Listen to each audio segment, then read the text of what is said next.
ಹೌದು, ನೀವು ಹೇಳ್ತಾ ಇರೋದು ನಿಜ. ವರುಣ ಸೂಕ್ತವೇ ಇದಕ್ಕೆ ಪರಿಹಾರ. ನೀನು ವರ್ಣ ಸೂಕ್ತ ಹೇಳ್ಬಿಟ್ರೆ ಉರಿ ಹೋಗ್ಬಿಡುತ್ತಾ? ಅಗ್ನಿ ಸೂಕ್ತ ಹೇಳಿದ್ರಿಂದ ಉರಿ ಬಂದಿದೆ ಅಂದ್ರೆ ವರ್ಣ ಸೂಕ್ತದಿಂದ ಉರಿ ಹೋಗ್ಲೇಬೇಕು.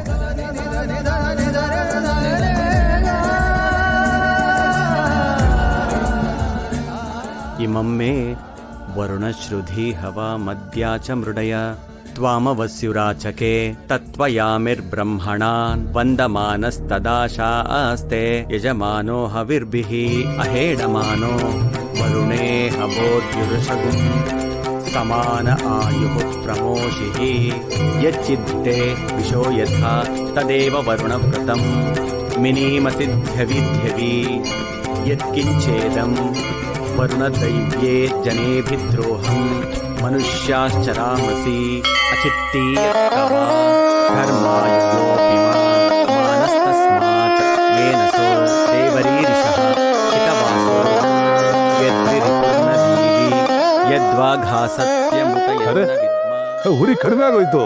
ವಿಶ್ವಶಿಥಿರೇವ ದೇವಥಾತೆ ಸ್ಯಾಮ ವರುಣಃ ಪ್ರಿಯಾಸವ.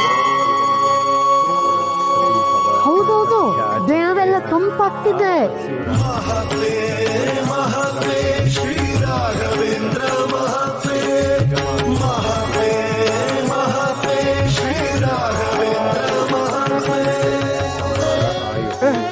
ಸಾಕು ದಿವಸಪ್ಪ ಮಹಾನುಭಾವ.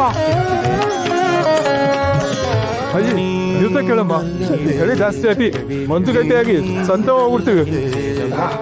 ನೀನಲ್ಲವೇ ನೀನಲ್ಲವೇ ನೀನಲ್ಲವೇ ಓಂ ಪೂಜ್ಯಾಯ ನೀನಲ್ಲವೇ ರಾಘವೇಂದ್ರಾಯ.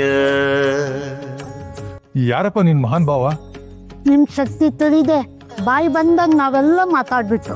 ಧರ್ಮದ ದಯವಿಟ್ಟು ನಮ್ಮನ್ನೆಲ್ಲ ಕ್ಷಮಿಸ್ಬಿಡಿ ಸ್ವಾಮಿ. ನೀವೆಲ್ಲ ಹಿರಿಯರು. ಧರ್ಮದ ಕಿರಿಯನಿಗೆ ನಮಸ್ಕಾರ ಮಾಡೋದು ಶ್ರೇಯಸ್ಸಲ್ಲ. ನಾವು ವಯಸ್ಸಿನಲ್ಲಷ್ಟೇ ಹಿರಿಯರು, ನೀವು ಜ್ಞಾನದ ಹಿರಿಯರು. ವಯಸ್ಸು ಯಾರಿಗ್ ಬೇಕಾದ್ರೂ ಆಗ್ಬೋದು, ಆದ್ರೆ ಜ್ಞಾನ ಸಾಧಕರಿಗೆ ಮಾತ್ರ ಲಭಿಸೋದು.